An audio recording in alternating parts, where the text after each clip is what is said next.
Hello friends, welcome to my channel Positive Vibes with Deepy.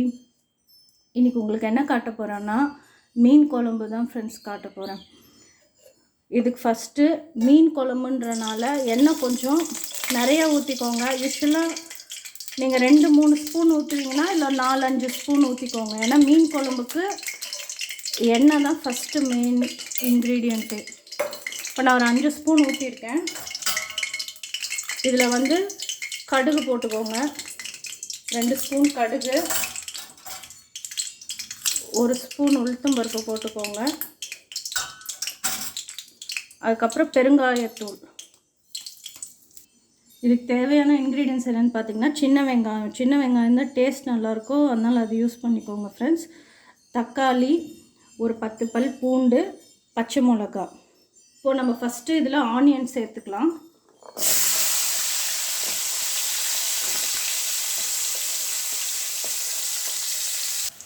இப்போ onion நல்லா வதங்கிருச்சு friends. இதில் இப்போ தக்காளி, பூண்டு, பச்சை மிளகாய் ஆட் பண்ணி வறுத்துக்கலாம் ஃப்ரெண்ட்ஸ்.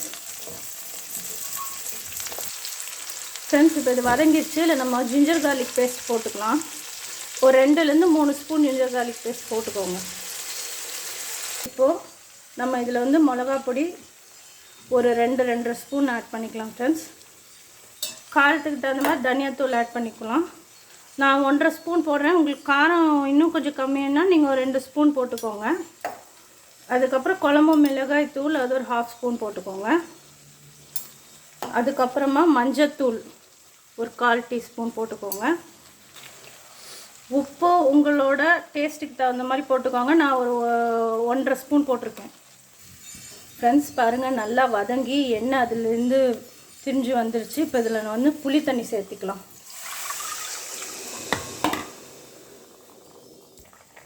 பாருங்கள் ஃப்ரெண்ட்ஸ், நல்லா புளி தண்ணி கொதிச்சிருச்சு. இப்போ நான் இதில் ஷீலா மீன் போட போகிறேன். 1/4 கிலோ எடுத்திருக்கேன். இந்த மீன் இப்போ இதில் போடுறேன். இது மீன் குழம்புக்கு தேங்காயும் அரைச்சி ஊற்றணும் ஃப்ரெண்ட்ஸ், அதான் தேங்காய் எடுத்திருக்கேன். இப்போ இதில் அரைச்சி வச்ச தேங்காவை ஊற்றிக்கலாம் ஃப்ரெண்ட்ஸ். குழம்பு நல்லா கொதிச்சிருச்சு ஃப்ரெண்ட்ஸ். இப்போ இதில் கருவேப்பிலையை போட்டுடலாம். பாருங்கள், நல்லா சுட சுட மீன் குழம்பு ரெடி ஆயிடுச்சு ஃப்ரெண்ட்ஸ். இல்லை தேங்காய் ஊற்றுனீங்கன்னா தான் நல்லா திக்னஸ் வரும், அதுக்காக தான் தேங்காய் ஊற்றினேன். இது எங்கள் அத்தை வீட்டில் இப்படி தான் செய்வாங்க, அதான் அப்படியே செஞ்சுருக்கேன். உங்களுக்கு இந்த வீடியோ பிடிச்சிருந்தா சப்ஸ்கிரைப் பண்ணுங்கள்.